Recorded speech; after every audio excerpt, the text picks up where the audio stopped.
ทุกท่านนะครับ วันนี้รู้สึกอากาศครึ่งดีครึ่งร้าย คือจะว่ามันจะแดดมันก็ไม่ใช่จะว่ามันจะมีฝนมันก็ไม่เชิงแต่แนวโน้มนะครับ แนวโน้มมันนี่อาจจะมีฝนเพราะอะไรหรือครับเพราะว่าเอ่อมันเป็นฤดูกาลของเขาเวลาที่เขาจะตกเราก็จะไปบ่นเลยเวลาที่เขาจะทำหน้าที่ของเขาเขาก็ทำหน้าที่ของเขาไปเราก็สบายใจนะครับสิ่งที่พวกเราไม่ค่อยสบายใจกันในปัจจุบันนี้แต่เราไม่ค่อยพูดถึงกันนะครับเพราะว่าอะไรเพราะว่ามันคุ้นเคยต่างคนก็คุ้นชินกับพฤติกรรมของพวกเรากันเองเนี่ยนะครับส่วนใหญ่แล้วในหมู่การศึกษาทั้งหลายเนี่ยก็จะพุ่งเป้าเยาวชนแต่ว่าเราในฐานะที่เป็นผู้หลักผู้ใหญ่ก็ก็สำคัญเหมือนกันนะครับผมก็เลยไม่ค่อยสบายใจเท่าไหร่นักในบรรยากาศที่เราอยู่ในวังวนของความวุ่นวายนี้เกิดขึ้นเกี่ยวกับความเจริญทางวัตถุเจริญก้าวหน้าเกินไปหรือเปล่าเรื่องนี้ศาสตราจารย์สมพงษ์อิทระดับสุอังควาทินผู้อำนวยการศูนย์วิชาการและเครือข่ายวิชาการด้านเด็กเยาวชนและครอบครัวคณะครุศาสตร์จุฬาสะท้อนปัญหาเยาวชนในปัจจุบันนี้ว่าระดับสติปัญญาของเด็กไทยเนี่ยมีแนวโน้มลดต่ำลงจนน่าเป็นห่วงครับอันนี้ผมก็ส่วนตัวผมก็บอกว่าสำหรับเด็กไทยที่มีสติปัญญาก็ยังมีอยู่เขาอยู่อย่างฉลาดเขาใช้วิชาการหรือว่าวิทยาการใหม่ๆนี้อย่างเป็นประโยชน์อย่างนี้ก็ยังมีอยู่นะครับก็ไม่ใช่ว่าจะหว่านแหแล้วก็ติดแหอยู่ในแหหมดเลยไม่ใช่เราก็ต้องแยกแยะออกมาแต่ว่าท่านศาสตราจารย์ท่านบอกว่ามันมีแนวโน้มลดต่ำลงแสดงว่าแนวโน้มนี้ก็เหมือนกับผมพูดแต่แรกว่ามันมีโอกาสที่ฝนจะตกแดดจะออกก็ไม่ใช่ฝนจะตกก็ไม่เชิงก็เลยกลายเป็นว่ามีแนวโน้มที่ฝนจะตกอยู่แต่ขณะนี้แดดออกมาอีกแล้วเนี่ยมันก็แดดเดี๋ยวมันก็ครึ้มฟ้าครึ้มฝนเป็นธรรมชาติแต่ทีนี้ท่านศาสตราจารย์นี่แสดงว่าท่านมองเยาวชนว่าไม่เป็นธรรมชาติแล้วล่ะเพราะว่าระดับสติปัญญาของเด็กไทยมีแนวโน้มลดลงอย่างน่าเป็นห่วงคือสติปัญญาเนี่ยนะครับมันเป็นเรื่องที่สำคัญสำหรับการดำเนินชีวิตเรามองไม่ค่อยเห็นหรอกนะยิ่งเป็นเยาวชนนะเขาเราเวลาเราไปสอนธรรมะเขาเนี่ยเขาไม่ค่อยเห็นหรอกแต่ถ้ามีกลไกในการสอนธรรมะแบบไม่ให้รู้สึกตัวสนุกสนานไปด้วยเป็นกิจกรรมไปด้วยแล้วก็แทรกธรรมะเข้าไปด้วยอันนี้นี่พอได้พอไปได้กันอยู่ แต่ถ้าจะเอาตัวธรรมะเป็นธรรมะล้วนๆนะเหมือนถ้าเป็นอาหารก็อาหารที่อร่อยล้วนๆถูกสุขอนามัยไม่มีอะไรเจือปนไม่มีสารเคมีไม่มีอะไรที่ทำให้ร่างกายรับไม่ได้หรือว่ารับมากเกินไปก็มีปัญหาเนี่ยแล้วเอาไป เอาไปถ่ายทอดให้เขาเนี่ย ยากนะครับ ยากอย่างไร ยากจริงๆเราสังเกตอากัปกิริยาของเยาวชนไม่ว่าจะอยู่ในโรงเรียนก็ตามหรือว่าเขาจะพามาให้เราสอนให้เราอบรมเนี่ยนะแค่คำว่าได้ยินคำว่าอบรมอย่างนี้ก็คลั่นเนื้อคลั่นตัวแล้วเป็นไข้เหมือนก็ไม่สบาย อันนี้เป็นธรรมชาติของเขาเพราะว่าเหมือนกับปลาที่มันอยู่ในน้ำถ้าเราถ้ามันมาเกยน้ำตื้นแล้วก็มันก็แบบผิดธรรมชาติของปลานะครับมันอยากจะลงในน้ำแต่นี่มันเกยตื้นมันก็จะมีตายกับตายหรือไม่ก็ป่วยปลาป่วยไม่สบายปลาไม่สบายมันอยากจะลงน้ำก็ลงไม่ได้เพราะมันเกยตื้นเหมือนกันนะครับธรรมะนี่เป็นสิ่งที่ดีมากเลยสำหรับพวกเราอายุประมาณนี้เป็นผู้ใหญ่เนี่ยนะบางทีผู้ใหญ่หลายคนก็ยังไม่ค่อยชอบเลยคำว่าอบรมคำว่าฟังธรรมมันยากเหลือเกินสำหรับที่เขาจะตั้งใจฟังกันจริงๆมีสติปัญญาที่จะสั่งสอนอบรมตัวเองดัดนิสัยตัวเอง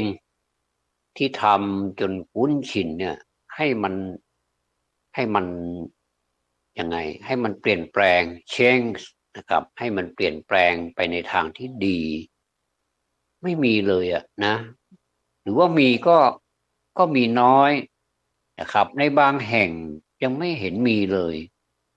ส่วนใหญ่แล้วก็จะเป็นแบบชอบสนุกสนานถ้ามีธรรมะมีอะไรเข้าแทรกนี่ถ้ามาในแนวของสนุกสนานนี่ชอบฟังทีนี้บางทีอัตราส่วนในการที่จะนำเอาความสนุกสนานเนี่ยมาปนหรือว่ามาแทรกกันเนี่ยสนุกสนานนี่มันไปสัก80%ก็มีนะครับผมว่ามันบางทีมันก็เกินไปถ้าถ้ามีสัก20% 30%นี่แทรกเข้าไปนี่คือตลกแบบหน้าตายตลกแบบให้คิดอะตลกแบบให้คิดไม่ใช่ว่าตลกระเบิดระเบ้อไปเรื่อยมันไม่ได้อยู่ในธรรมะนะครับมันไม่ได้อยู่ในประเด็นมันก็ทำให้หลงไหลไปในความสนุกสนานนั้นเสียส่วนใหญ่อันนี้ไม่ใช่ว่าแต่เด็กไทยนะครับไม่ใช่ว่าเยาวชนแม้แต่ไม่ใช่เยาวชนนี่มันพ้นเหตุการณ์นั้นมาแล้วเนี่ยก็ยังมีแนวโน้มต่ำลงอย่างน่าเป็นห่วงเหมือนกันเลยนะครับเราอย่าไปว่าเด็กอย่างเดียวแต่นี้นี่ศาสตราจารย์ท่านอ่าเป็นผู้เชี่ยวชาญเป็นผอด้วยซ้ำนะครับในด้านเยาวชนและก็ครอบครัวอันนี้ก็ท่านก็มุ่งไปที่เยาวชนซึ่งก็เรียกว่าเด็กนั่นแหละนะเราไม่ใช่เราเยาวชนแล้วแต่ก็ควรจะใส่ใจบ้างก็ดีเหมือนกันมาพูดถึงการที่พระจะขึ้นธรรมาสน์พระจะขึ้นธรรมาสน์เราดูเอาจริงเอาจังกันเหลือเกินเวลาที่พระขึ้นธรรมาสน์ท่านจะกราบพระพุทธพระธรรมพระสงฆ์ก่อนแล้วก็หันไปกราบพระผู้ที่มีพรรษาที่มีพรรษามากที่สุดคือเป็นผู้เป็นประธานในที่นั้นพร้อมทั้งภิกษุสงฆ์รูปอื่นๆเป็นการทำสามีจิกรรมที่สวยงามมากอันนี้เป็นการเคารพก่อนที่จะขึ้นธรรมาสน์แต่พอขึ้นธรรมาสน์เสร็จเนี่ยนะพอขึ้นธรรมาสน์เสร็จไหว้พระสมาทานศีลเรียบร้อยแล้วก็จะฟังพระธรรมเทศนาเนี่ยพอขึ้นนะโมตัสสะก็พระที่อยู่ข้างอยู่ข้างล่างธรรมาสน์นะครับหรืออยู่บนอาสน์สงฆ์นะก็ตามภิกษุสามเณรไม่ว่าจะพันเตอาวุโสก็ตามนี่จะต้องประนมมือหมดทุกรูปเลยพร้อมทางศรัทธาญาติโยมด้วย ทำไมนะคนคนเคยสังเกตเห็นไหมว่าทำไมเป็นอย่างนั้นท่านไม่ได้ไหว้พระที่ขึ้นบนธรรมาสน์นะไม่ได้ไหว้พระภิกษุหรือว่าสามเณรที่บนธรรมาสน์นั้นไม่ใช่นะครับท่านไหว้พระพุทธเจ้าพระธรรมพระสงฆ์โดยเฉพาะอย่างยิ่งพระธรรมของพระพุทธเจ้ากำลังจะถูกถ่ายทอดสู่ประชาชนผู้น่าสงสารทั้งหลายนะพวกประชาชนที่นั่งข้างล่างนะน่าสงสารทั้งนั้นรวมทั้งพระสงฆ์ด้วยที่อยู่บนอาจสงฆ์หน้ารวมทั้งประชาชนที่อยู่รอบโบสถ์หรือว่ารอบวิหารด้วยหรือว่าศาลาด้วยแล้วแต่จะจัดเทศตรงไหนถ้ามีการออกอากาศด้วยเนี่ยเขาก็จะพากันฟังว่าพระรูปนี้เขาจะพูดอะไรนะบางคนฟังก็จะคอยจับผิดนะจนไม่ได้สาระของเนื้อธรรมะบางคนฟังเขาเอ๊ะทำไมพระพูดท่านแบบพูดเอาจริงเอาจังเหลือเกินว่าชีวิตนี้มันเป็นทุกข์หาความสุขก็ไม่ค่อยได้หรือว่าไม่ค่อยมีเลยพระพุทธเจ้าท่านแนะอย่างนี้ถ้าสมมุติไม่สมมุติละถ้าชีวิตมันเกิดอย่างนี้ให้ท่านให้พิจารณาอย่างนี้เพื่อให้เราไม่ละหลงไม่หลงละเริงไม่หลงระเริงอยู่ในคราบของสังขารของเรานี้ว่าเห็นเป็นของเที่ยงเป็นของที่เป็นสุขแล้วเป็นของที่เป็นตัวเป็นตนอีโก้สูงอย่างนี้นะครับเดี๋ยวนี้คนอีโก้สูงเหลือเกินพระที่ขึ้นไปเทศนี่กลัวไว้ก่อนแล้วว่าเราจะเทศนี้ก็จะฟังไหมนี่นะบางทีเทศถ้าหลับตาด้วยก็ยิ่งแล้วใหญ่เลยนะเพราะไม่ค่อยฟังนะไม่ฟังแล้วยังไม่พอนะคุยกันอีกเนี่ยแข่งพระบนธรรมาสน์อีกเนี่ยนะมันน่าเวลาเนี่ยทำไมต้องเป็นอย่างนี้ด้วยนะเวลาไหนไม่เป็นเวลานั้นทำไมคุณพูดอย่างกับนกอย่างกาเลยพูดทำไมไม่เงียบซะบ้างสงบสติอารมณ์ซะบ้างปิดปากไว้มันก็ดีเหมือนกันแล้วเอาหูฟังอย่าไปใช้ปากพูดตอนนี้ยังไม่อนุญาตให้พูดท่านบอกไม่อนุญาตให้พูดโดยที่ท่านพูดแบบสุภาพมากเลยโดยเฉพาะอย่างยิ่งหลวงพ่อปัญญานันทะเวลาท่านจะพูดนะขออภัยด้วยนะยกตัวอย่างท่านพระเถระผู้ใหญ่พระมหาเถระด้วยซ้ำนะแต่ท่านก็ละสังขารไปนานแล้วว่าบัดนี้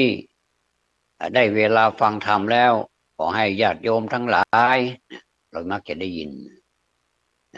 จงตั้งอยู่ในความสงบเพื่อที่จะได้รับเอาพระธรรมอย่างเต็มที่นะประมาณนี้ท่านก็จะพูดพอญาติโยมได้ฟังอย่างนั้นแล้วก็เหมือนกับไปขัดกับความรู้สึกของเขาว่าทำไมต้องมาบังคับกันด้วยล่ะก็ไม่รู้นะอันนี้คิดเองนะคิดเองเองว่าเขามาบังคับให้ตัวเองฟังนะท่านก็พูดแบบสุภาพนะขอให้ญาติโยมทั้งหลายตั้งอยู่ในความสงบเนี่ยเข้าใจไหมเนี่ยความสงบเนี่ยมันคืออะไรเนี่ยก็คือไม่พูดอะไรนะสิอย่าไปพูดเลยสงสารท่านบ้างเถอะท่านเนี่ยปากเดียวอยู่บนธรรมาสน์นู่นนะแต่เราหลายปากเหลือเกินเนี่ยถ้าจะพูดนะผมว่าให้รวมกลุ่มกันแล้วก็กราบ3 หนนะแล้วก็ลงไปให้ไกลๆไปนู่นเลยนะที่คนไม่มีคนนะก็จะพูดจะหัวเราะอย่างไรก็แล้วแต่นะไม่เป็นไรแต่ถ้าอยู่บนนั้นนะบนวิหารก็ดีศาลาก็ดีโบสถ์ก็ดีเนี่ยนะบางท่านนะถึงกับแช่งเลยนะครับบอกว่าจะเป็นใบมีมีธรรมอยู่บ้านเราล้านนานี่ก็เรียกว่าเป็นผูกนะเป็นผูกก็มีธรรมอยู่กันหนึ่งที่เรียกว่าเป็นธรรมมหาวิบากนั่นแหละนะเวลาที่คนไม่สบายหนักเนี่ยหรือว่าใกล้ที่จะไปแล้วเนี่ยนะคนเรามันมาได้มันก็กลับได้นะเอาละว่ากูก็จะเตรียมตัวตายแล้วว่าประมาณนี้นะเขาบางทีเขาก็คิดมันหดหู่หมดเลยนะเขาก็เอาทางนี้ไปเทศมันเป็นสองอย่างด้วยกันนะมีเป็น2 ความหมายคือนัยยะมันมี2 นัยยะ บอกว่าเออหลวงพ่อขอไปเทศน์ให้เขาฟังหน่อยเถอะตอนนี้กำลังพะงาบอยู่เลยโอ้โหตอนที่ดีๆทำไมไม่พามาฟังธรรมอะตอนพะงาบทำไมนิมนต์หลวงพ่อไปด้วยบางทีไปนั่งใกล้คนพะงาบนั้นเราก็รู้สึกเกรงเหมือนกันนะกลัวมันลุกขึ้นมาบีบคอเรานี่ยุ่งเลยนี่กำลังจะเทศน์อยู่บีบคอเรานี่ยุ่งเลยไม่รู้เอาพลังมาจากไหนเนี่ย อันนี้ก็เกรงเหมือนกันนะแล้วก็มักจะเอานิมนต์พระนี่ไปอยู่ใกล้ผู้เจ็บนะโอ้โหเสียงที่ไม่พึงปรารถนานี่คลืดคลาดเสียงร้องครวญครางคือใกล้จะไปแล้วเนี่ยใกล้จะตายแล้วเนี่ยทำให้เรานี่ก็อืมหดหูไปด้วยบางทีก็อ่าเทศนี่เทศก็ไม่เป็นเรื่องเป็นราวนะก็คือกลัวไปด้วยนะธรรมชาติของคนนี่มันก็กลัวเหมือนกันนะแต่ว่าอาศัยใจสู้เอาละว่าเราอยู่ในผ้าเหลืองนี่คิดใจดีสู้เสือไว้ก่อนนะความจริงในส่วนลึกๆมันก็ยังมีอยู่หน่อยครับอันเนี้ยตอนที่ดีๆไม่ไปฟังธรรมแต่ตอนที่ไม่รู้เรื่องแล้วทำไมประเทศให้เขาฟังเขาไม่ค่อยรู้เรื่องหรอกเขาจะไปแล้วแต่เรานี่เข้าใจว่าเอาทำมหาวิบากในประเทศให้เขานี่ถ้ามันดีมันก็ดีบางทีก็เทศตอนเช้าพอบ่ายเย็นมาก็เรียบร้อยแล้วก็ไปจองศาลาวัดเลยหรือไม่ก็ที่บ้านที่บ้านเรานี่ล้านนาของเรานี่ก็จะไปสู่มาแก้วทั้งสามสู่มาแก้วทั้งสามเนี่ยเพราะว่าบางทีหลายเรื่องหลายราวที่เขาได้ประมาทพลาดพลั้งไปแล้วไม่รู้จากกาลเทศะอย่างนี้นะเวลาพระเทศน์ก็ไปพูดกวนไปทำอะไรก็ไม่รู้ที่มันไม่ดีไม่งามมาไว้หลายอย่างเลยอันนี้สรุปแล้วก็คือไปสู่มาแก้วทั้งสามให้แก้วทั้งสามหรือว่าพระพุทธพระธรรมพระสงฆ์นี่ได้โปรดอโหสิกรรมให้เขาซะนี่แล้วก็เขาก็จะได้ความสบายใจเนี่ยมคทายกนี่เขาก็ไปจัดการมีดอกไม้ธูปเทียนไปสู่มาแก้วทั้งสามเสร็จเรียบร้อยแล้วก็กลับมาจัดการกับศพ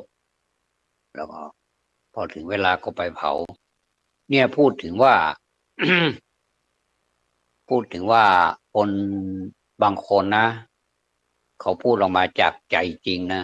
แต่มันแรงไปหน่อยนั่นเองมันแรงยังไงเลยครับคือบอกว่าคนที่ฟังเทศน์เนี่ยนะเวลาไม่ตั้งใจฟังแล้วเนี่ยอ่าท่านจะอธิบายก่อนว่าอาทิกัลยาณังไพเราะในเบื้องต้นมัชเชกัลยาณังไพเราะในท่ามกลาง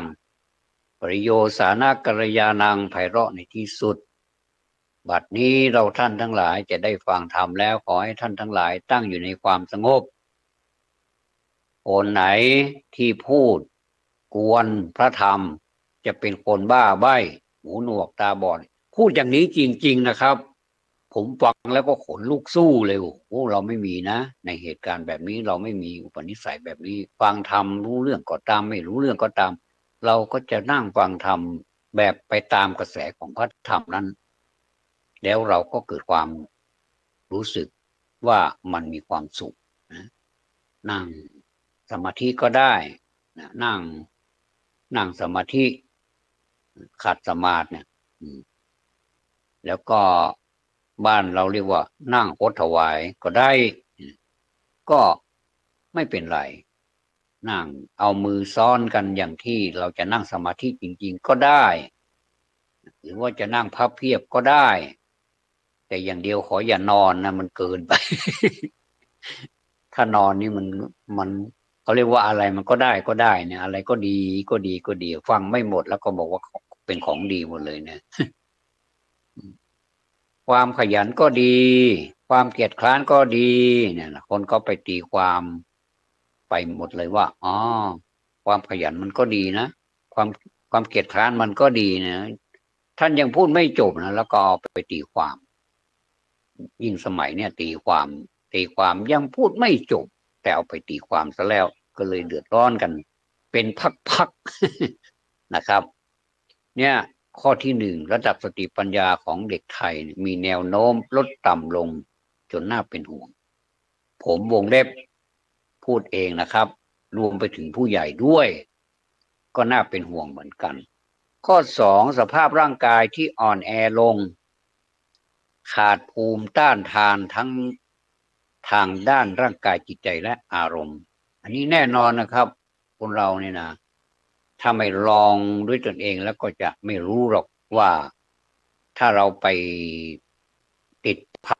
นกับเทคโนโลยีเหล่านี้ให้มากเกินไปจนสภาพร่างกายนี่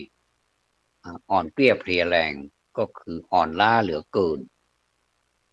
เราก็สังเกตดูสิครับว่าเวลาที่เรานะอยู่กับโทรศัพท์หรือว่ามือถือเนี่ยนานๆก้มบางทีก็ไม่ถูกสุขลักษณะคือนั่งแล้วก็ก้มลงเราก็จะรู้สึกเป็นยังไงส่วนตัวผมเองผมลองดูนะครับว่ามันจะเป็นยังไงก็ได้เรื่องจริงๆนะครับได้เรื่องตรงท้ายทอยของเรานี่มันรู้สึกปวดขมับปวดท้ายทอยปวดศีรษะตานี่จะล้ามากเลยแล้วก็รู้สึกหงุดหงิดทานอาหารก็ไม่ค่อยอร่อยทำให้อารมณ์ปรวนแปรอาจจะปรวนแปรจากการที่เราเสพจากในมือถือในโทรศัพท์นั้นหรือเปล่าอันนี้ก็มีส่วนบางทีก็ไปเจอข่าวที่มันไม่ค่อยเป็นสับปะรดนะมันไม่มีอะไรที่มันเป็นไปในทางที่มันเป็นในทางบวกในทางสร้างสรรค์แล้วก็บางทีก็ไปดูการต่อสู้ดูสัตว์ทำร้ายกันมันสารพัดแหละครับอยู่ในนี้หมดเลยดูวาบวิวมันอยู่ในนี้หมดเลยเราก็ไม่ได้ตั้งใจดูนะหรือว่าตั้งใจหรือเปล่าก็ไม่รู้ตั้งใจนิดๆตั้งใจเถอะนะมันตั้งใจอยู่แล้วนะครับแต่ว่าเราก็มีมีความละอายอยู่เหมือนกันถ้าอยู่ในหมู่ชน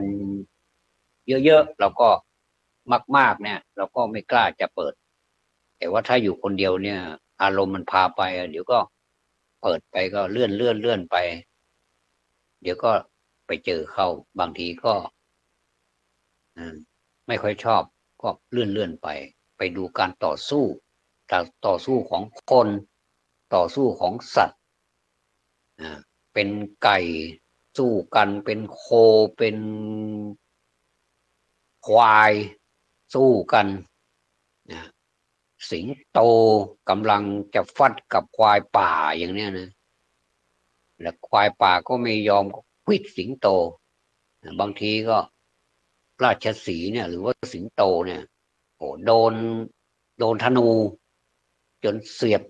ตั้งแต่กับพุ้งแก้มข้างหนึ่งแล้วไปทะลุอีก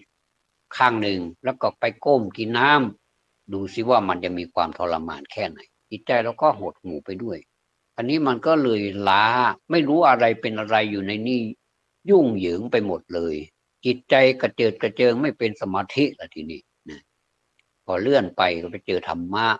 ะนี่จะอยู่นานหรือเปล่านี่ก็ถามตัวเองก็แล้วกันแต่สำหรับผมแล้วอยู่นานโดยเฉพาะอย่างยิ่งถ้าเป็นพระเถระที่ท่านถ่ายทอดดีๆเนี่ยนะอันนี้ผมก็ไม่ได้มาโปรโมทท่านนะจริงๆเป็นอย่างนั้นจริงๆอย่าง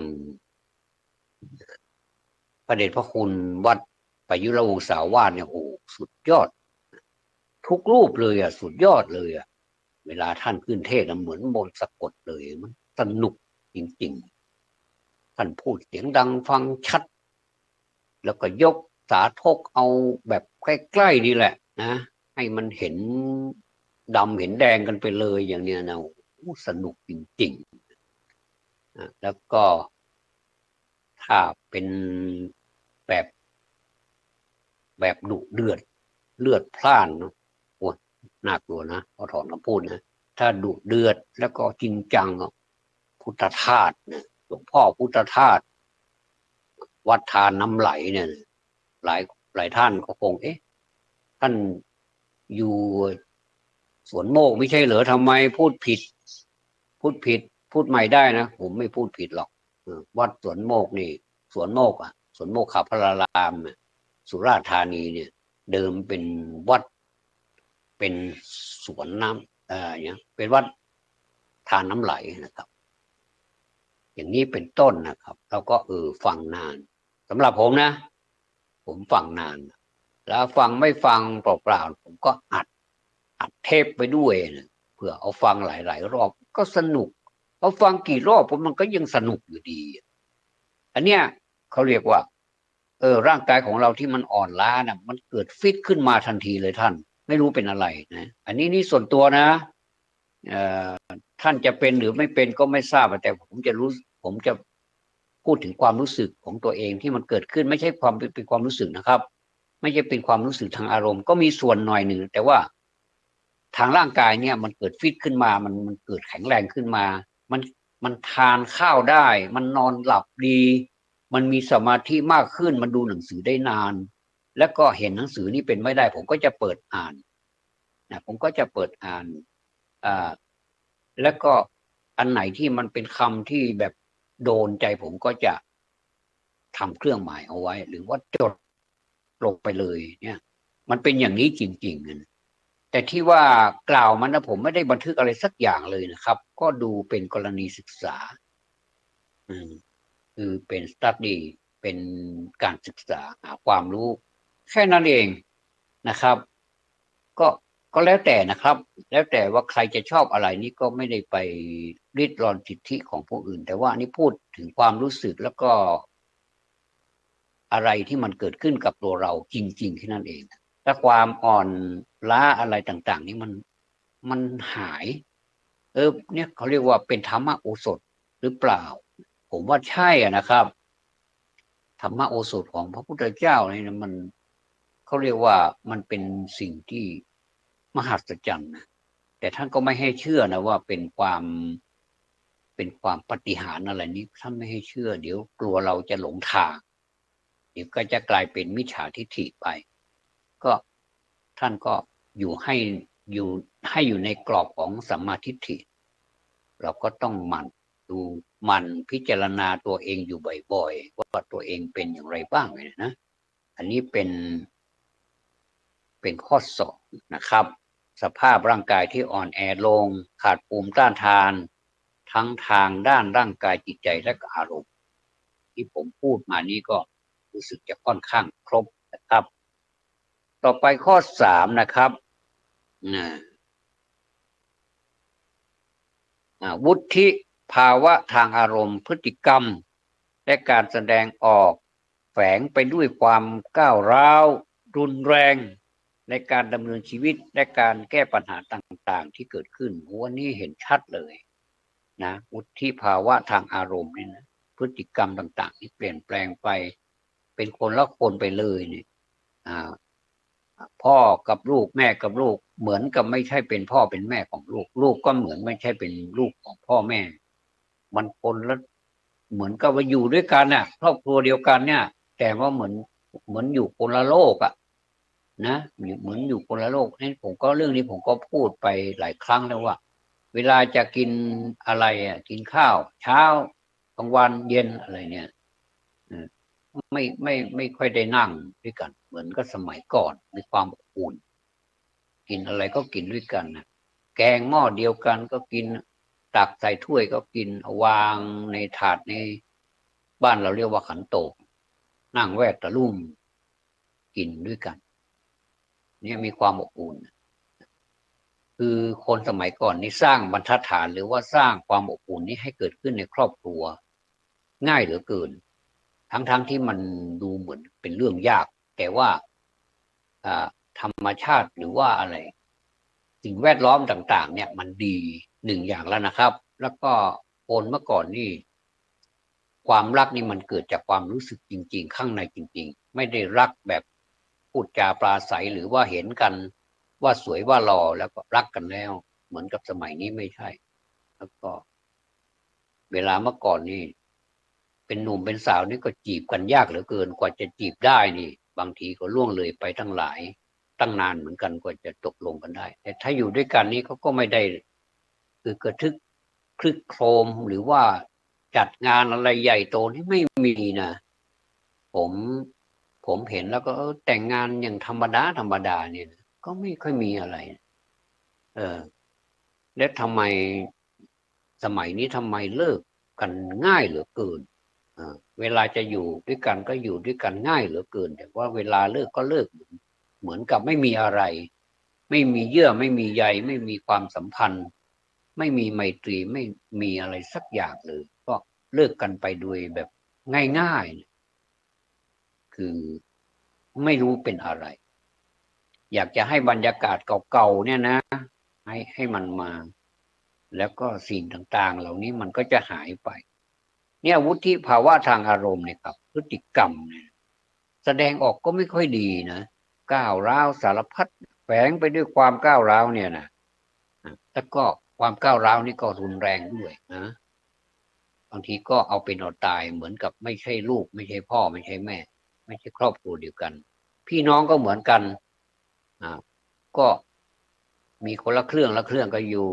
มุมใครมุมมันก็ในโลกใครโลกมันเหมือนบางทีคนอยู่ในบ้าน4-5 คนเนี่ยนะเหมือนกับไม่มีคนเลยนะเงียบไม่ใช่เงียบนะต่างคนก็สนใจเรื่องของใครเรื่องของมัน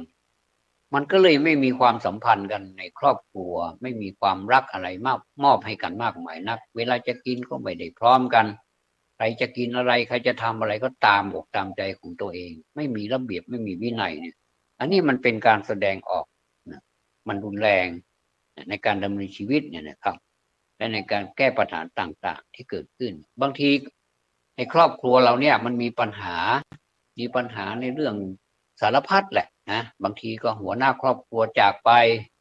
พี่น้องที่อยู่ข้างหลังคนคนโตหรือว่าพี่คนโตน้องคนเล็กหรือว่าน้องคนกลางจะเอาแบบนี้ก็แย่งกันไปแย่งกันมาก็สารพัดเลยก็อันนี้ก็เป็นเรื่องธรรมดาว่าเราจะทำอย่างไรกับคุณแม่เราก็ดีหรือว่าคุณพ่อเราก็ดีที่จากไปเนี่ย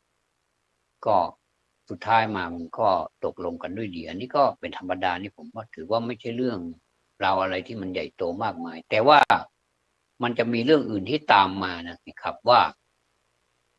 ผลประโยชน์นะหรือว่าอะไรก็ตามเนี่ยมันจ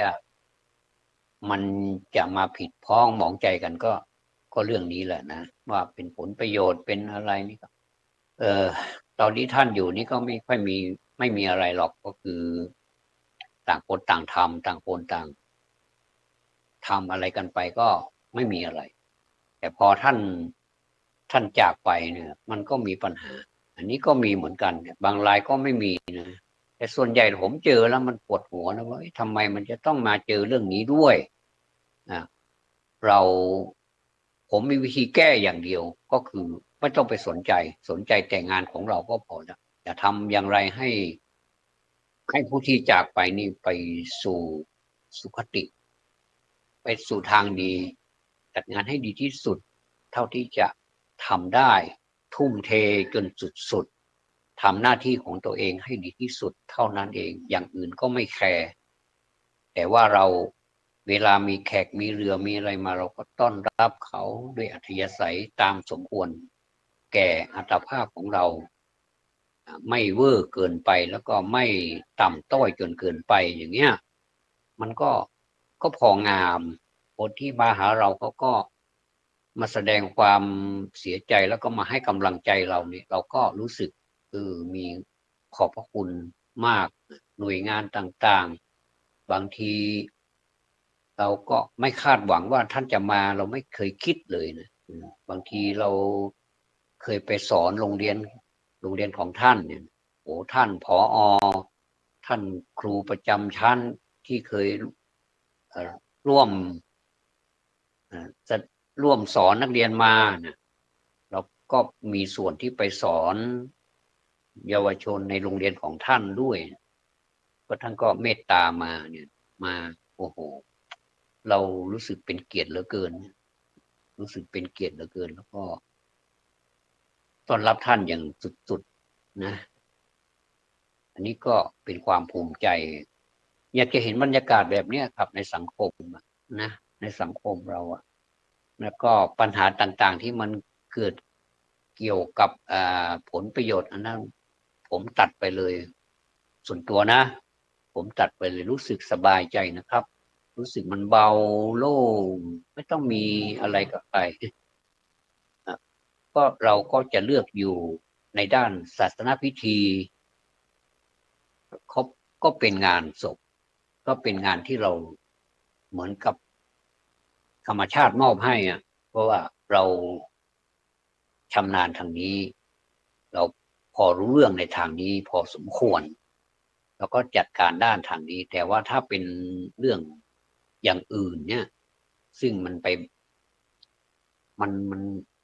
ถึงจะเป็นพี่น้องกันก็ตามเนี่ยนะผมก็ไปสังเกตดูหลายงานนะก็ไม่ได้ไปแส่หาเรื่องหาราวหรอกแต่ว่าข่าวมันออกมาแล้วบางทีเราก็ไปหูเราก็ไปได้ยินเข้าแต่ผมก็ไม่สนใจหรอกว่ามันเป็นธรรมดาของคนเวลามีผลประโยชน์อะไรเกิดขึ้นนี่มักจะขัดแย้งกันผมก็มนุษย์เป็นอย่างนี้นี่เองนะพอพอมีผลประโยชน์อะไรนี่ก็รู้สึกไม่ค่อยถูกกันแล้วพี่น้องแท้ๆนะเมื่อก่อนนี้ร่วมสุขร่วมทุกข์กันมาพี่ก็เคยเลี้ยงดูน้องน้องก็เขาเรียกว่าก็อยู่ในโอวาทของพี่นะต่างคนก็ตั้งรักกันมานานแล้วอยู่กันมากันหลายปีก็ร่วมสุขร่วมทุกข์มีอะไรก็กินกันไปนะส่วนมากพี่นะจะดูแลน้องน้องนี่ก็ตามใจตัวเองบ้างเป็นธรรมชาติเป็นธรรมดามันก็เป็นเรื่องของธรรมดานะครับแต่พอมาถึงกาลบัตรนี้กลายเป็นขัดผลประโยชน์กันอย่างเนี้ยอันนี้ผมไปเห็นที่อื่นนะมันก็ความเป็นพี่เป็นน้องก็ลดลงไปก็ผมว่าน่าเวทนาเหลือเกินแบบนี้นะครับไม่อยากจะให้เกิดขึ้นนะไม่อยากจะให้เป็นปัญหาเกิดขึ้นขอขอให้พระธรรมได้ซึมซาบใจของทุกคนให้คิดเป็นสัมมาทิฏฐิและมีความรักความเมตตาสงสารกันก็แล้วกันครับผมก็ไม่มีอะไรมากกว่านี้จะไปขออย่างอื่นที่ไม่ขอละขออำนาจแห่งธรรมะนี่แหละนะครับแล้วข้อสี่อันนี้นี่เป็นห่วงมากเลยแต่ก็มันก็เห็นต่ำตานะท่านมันก็เห็นต่ำตาไม่ใช่ว่าเราจะไปยกเมฆว่ามันเป็นอย่างนั้นเป็นอย่างนี้ไปแบบคือไปมโนเอาคนเดียวเนี่ยมโนเอาเองเนี่ยไม่ใช่มันเห็นกับต่ำตาเด็กวัยใสเนี่ยนะที่อ่อนเยาว์เนี่ยแต่กลับเรียนรู้ทางเพศเนี่ยเร็วกว่าวัยที่จะเป็นอันนี้ท่านศาสตราจารย์สมพงษ์ท่านพูดไว้อย่างนี้จริงๆนะครับวันนี้เราเอาของจริงมาพูดเลยมันมีหลักฐานอ้างอิงมันมี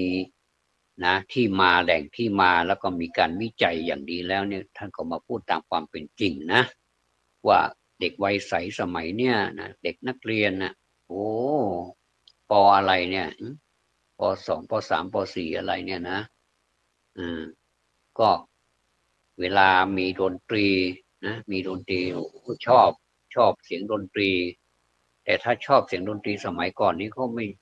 ม่ใช่เหมือนสมัยนี้นะครับเขาชอบนี่เขาชอบแบบเป็นศิลปะจริงๆเพราะว่าดนตรีนี่เป็นศาสต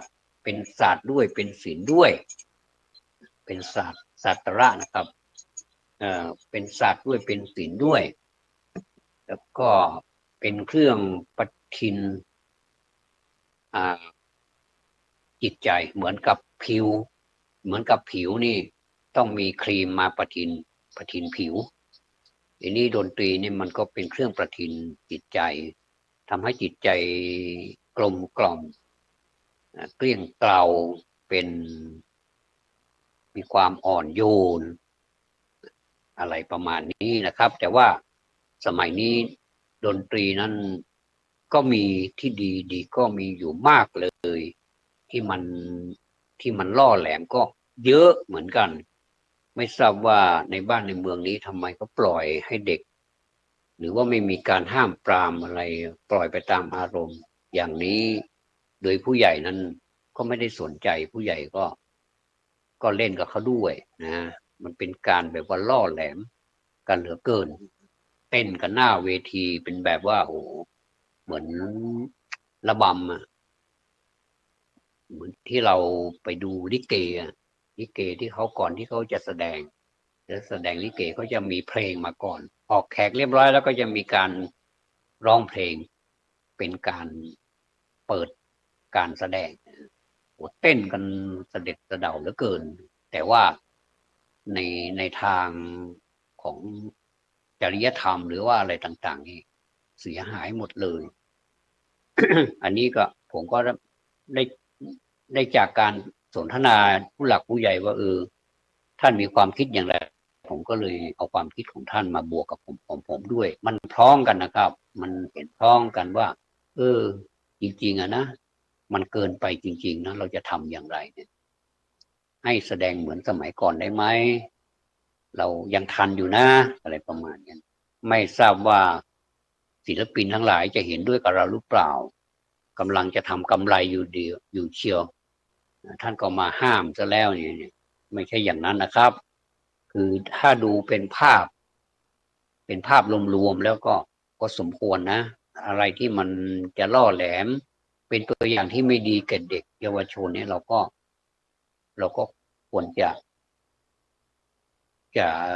ลดลงมาหรือว่าไม่ให้มันมีเลยดีไหมอะไรประมาณนี้นะอันนี้ท่านศาสตราจารย์ท่านสะท้อนให้เห็นนะท่านศาสตราจารย์สมพงษ์นี้สะท้อนให้เห็นว่าการวิจัยมันเป็นอย่างนี้จริงๆการวิจัยแล้วมันมาออกมาเป็นคนข้อนี้จริงๆนะผมจะอ่านไปถึงข้อที่ที่6ก็พอแล้วนะครับมันมีอยู่ด้วยกันหลายข้อเหมือนกันมาครึ่งทางเดี๋ยวโอกาสหน้าถ้ามีโอกาสเดี๋ยวผมก็จะมาต่อข้อต่อไปนะข้อที่5นะครับการแสวงหาความรู้ความสุขและการมีเพื่อนใหม่ทางอินเทอร์เน็ตโอ้โหอันนี้นี่ทุกคนก็มีผมก็มีนะเพราะว่ามันมีไลน์มีเฟซบุ๊กต่างๆเหล่านี้มันสื่อสารกันได้ง่ายทั้งที่เราไม่เคยเห็นตัวเขาเลยตัวเป็นๆอย่างไรก็ไม่รู้เขาก็ไม่เคยเห็นตัวเป็นๆของเราอย่างไรเลยนอกจากจะวิดีโอคอลคุยกันแล้วก็จะเห็นตัวเป็นๆของเราได้บ้างนะบางทีก็หล่อกว่าในรูปบางทีก็เลกว่าในรูปส่วนใหญ่แล้วก็จะไม่ค่อยสวยไม่ค่อยงามหรอกตัวจริงนะแต่ด้วยอำนาจของ AI นะมันก็ทำให้สวยให้งามให้หล่อได้คนที่ไม่มีกล้ามเป็นมัดเขาก็ทำให้เป็นกล้ามเป็นมัดได้เป็นลอนๆแถวหน้าอกแถวท้องอะไรเนี่ยนะมีเป็นมัดแล้วก็หน้าก็หล่อหวีผมแปร่เลยโอ้โหสุดยอดแล้วก็ตัวเราเองนี่ไม่ใช่อย่างนั้นเลยนะแล้วก็บางทีก็ให้กำลังใจตัวเองสักวันเราจะเป็นอย่างนี้เนี่ยนะแล้วก็นี่แสดงว่าด้วยอำนาจของ AI จริงๆทำให้มันเป็นไปได้จากคนที่ไม่เคยรอเลยก็มารอในโอกาสนี้เป็นนิมิตหมายที่ดีนะแล้วก็จะมาก็ถือว่าเป็นเกมเล่นกันเนี่ยผมก็ไม่ค่อยมีไม่ไม่ค่อยมีอะไรนะครับแต่ว่าการที่จะคบหากันไปเนี่ยมันเกิดอะไรขึ้นเนี่ยครับจากประสบการณ์นะครับมันเกิดสิ่งที่ไม่น่าจะคาดคิดเลยนะครับว่าบุคคลหน้าอย่างนี้ดูเหมือนจะไม่มีพิษภัยอะไรแล้วก็มองคนในแง่ดีนะก็ก็เจอมาแล้วหลายรายนะบางคนก็สูญเงินสูญทองไปตั้งเยอะแยะแล้วล่ะนะว่าเอ่อเพราะว่าเชื่อนี่แหละนะเชื่อชวนให้ไปทำอย่างนั้นอย่างนี้บ้างอ่าชวนคุยจนแบบว่าเหมือนกับเป็น ญาติสนิทมิตรสหายเลยนะว่ารู้จักวันเกิดรู้จักการศึกษาการทำงานเคยทำงานที่ไหนมาเกษียณหรือยังอายุเท่าไรอะไรเนี่ยถามข้อมูลของเรารวมไปถึงเบอร์โทรศัพท์เนี่ยเบอร์โทรศัพท์บ้านเลขที่สารพัดเลยเนี่ยแล้วก็เอาไปประมวลแล้วก็มาหลอกเราอย่างเนี้ยนะโอ้น่าเจ็บใจนะแบบเนี้ยน่าแค้นมากเลยไม่เคยคิดไม่เคยฝันได้ว่ามันจะเป็นอย่างนั้นแต่บางท่านก็สูญไปตั้งหลายล้านนี่ก็โอ้นะน่าสงสารนะครับเพราะความเชื่อนะครับเพราะว่ามันเล่นแบบเนียนเหลือเกินจนสูญไปตั้งหลายแต่ผมเองนี่ก็เจอเหมือนกันผมไม่มีตังค์ให้หรอกก็แล้วแต่ท่านจะหลอกยังไงมันก็หลอกไม่ได้นะเราก็รู้นะว่ามันเป็นการหลอกกันก็มีสารพัดอะครับก็ไปแจ้งความไปแล้วไปบันทึกไว้เรียบร้อยหมดแล้วถ้าเผื่อมีอะไรเนี่ยก็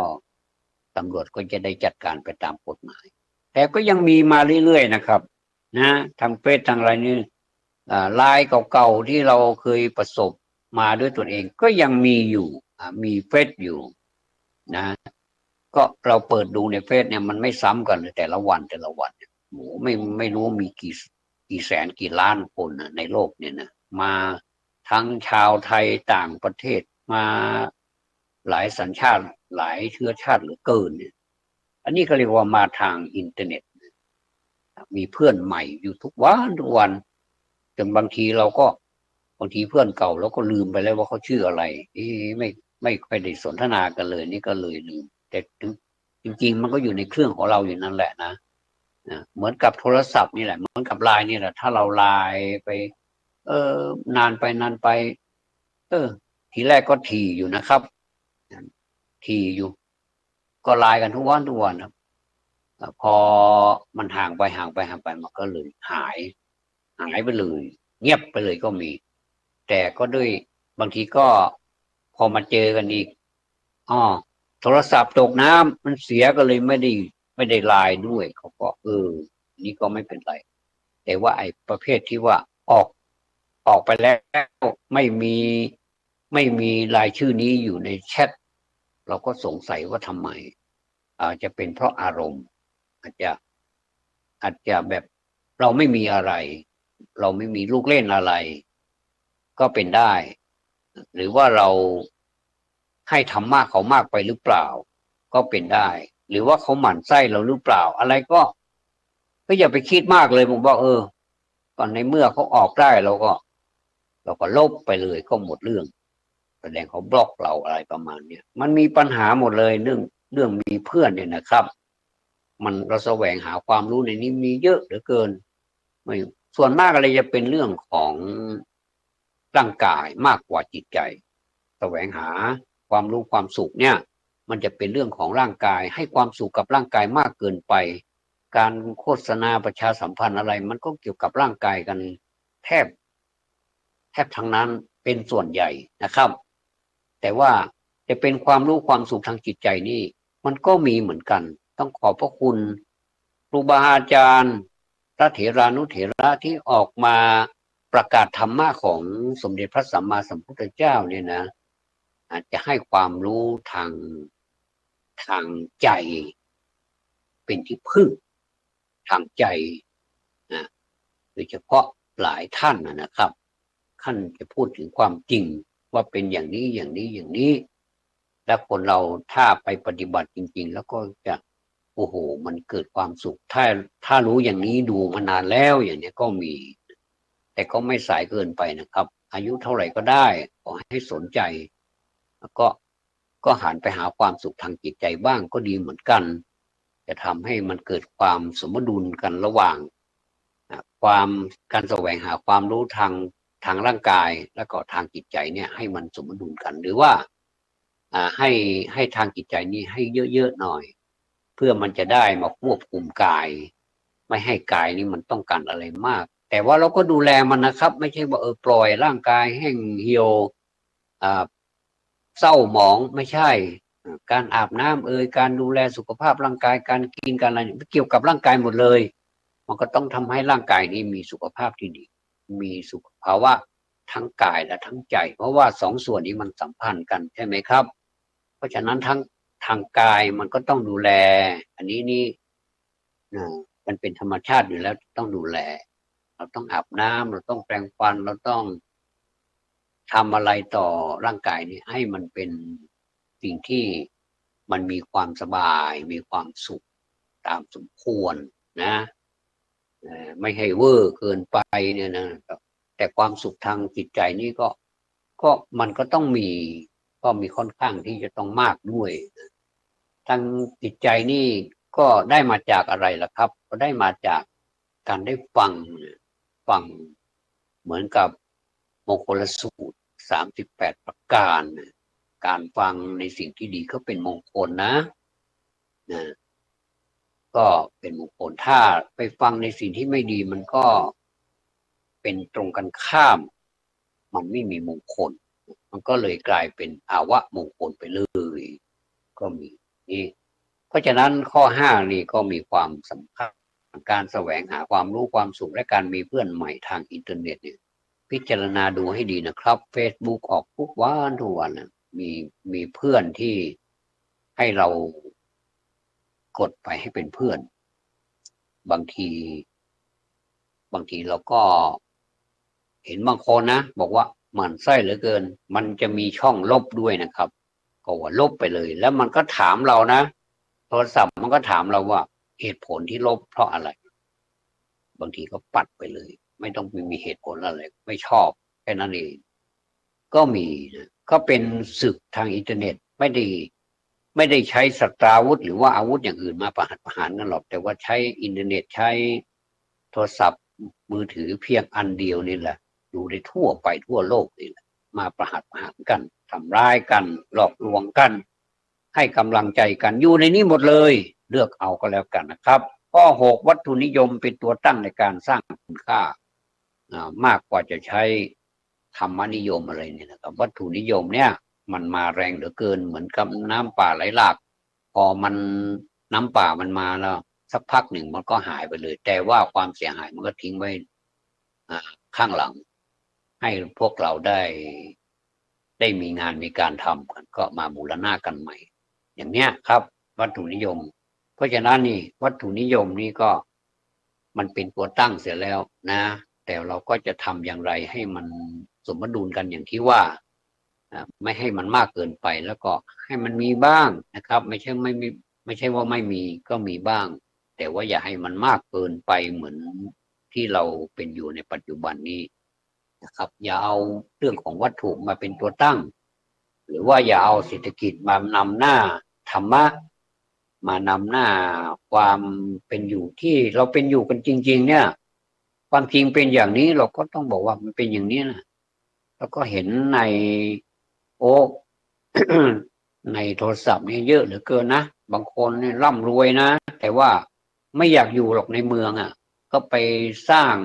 กระต๊อบอยู่ในป่าก็มีอยู่บนต้นไม้ก็มีก็แปลกดีว่าแสดงว่าเขาไม่ได้อาศัยวัตถุนิยมอะไรทั้งที่เกิดมาแล้วรวยไม่ได้อาศัยวัตถุนิยมแต่ว่าคนที่ไม่ค่อยมีนี่สิทำไมวัตถุนิยมเยอะเหลือเกินโดยรวมแล้วเป็นอย่างนี้เราช่วยกันนะครับช่วยกันอย่าให้อะไรมันเกินไปอย่าให้มันเข้าหลักที่ว่าพระพุทธเจ้าท่านตรัสไว้2ทางด้วยกันก็คือหย่อนเกินไปแล้วก็ตึงเกินไปนะหย่อนเกินไปนั่นก็คือกามสุขันธิการวิโยคก็คืออาศัยความสุขทางกายเป็นใหญ่นะกามคุณทั้งหลายเนี่ยเป็นใหญ่และอีกอันหนึ่งก็คือไม่เอาอะไรเลยก็คือตึงเกินไปร่างกายก็เหี่ยวแห้งเศร้าหมองไม่ได้รับการดูแลเนี่ยมันก็ต้องอยู่สายกลางนั่นคือเป็นอริยมรรคอริยมรรคก็มีองค์8มี8ประการด้วยกันเนี่ยมีสัมมาทิฏฐิเป็นต้นสัมมาสมาธิเป็นที่สุดเนี่ยถ้าทำได้อย่างนี้นะครับโอ้โหไม่ต้องไปเรียนอะไรแล้วเอาแค่นี้ก็เหลือกินแล้วอยู่ในนี้เลยนะครับ ส่วนที่เราจะใช้ชีวิตของเราว่าใช้ธรรมะข้อไหนบ้างก็อยู่ในนั้นหมดเลยก็ไปศึกษาเอาเป็นข้อตรงไหนที่มีปัญหาอะไรเราก็ใช้ตรงนั้นมาแก้ปัญหามันก็จะแก้ปัญหาได้ผมเชื่อมั่นและผมมั่นใจเหลือเกินว่าธรรมะของพระพุทธเจ้านี่แก้ได้จริงๆเพียงแต่ว่าเราใช้จริงๆเหมือนมีกฎหมายแล้วถ้าไม่ใช้มันก็ไม่ใช่กฎหมายนะครับมันก็เป็นกระดาษแผ่นเดียวแล้วก็มีข้อความอะไรก็ไม่รู้มีมาตราอะไรก็ไม่รู้เยอะแยะกันไปหมดเลยมัวปวดหัวมัวตาไปหมดเลยนะครับ อันนี้แหละนะครับวันนี้ได้นำเสนอเรื่องนี้แล้วที่เหลือเดี๋ยวเรามาในโอกาสต่อไปขอบพระคุณสำหรับท่านที่ไลน์มานะครับท่านอาจารย์ทัชพลนะครับซึ่งเป็นอาจารย์ของผมเองก็ท่านก็ส่งข้อความนี้มาก็ผมก็เลยคอมเมนต์ไปครับว่าเป็นอย่างไรบ้างนั้นโอกาสหน้าจะมาพูดให้ฟังก็แล้วกันขอบพระคุณสำหรับการติดตามรับฟังธรรมะสวัสดีครับ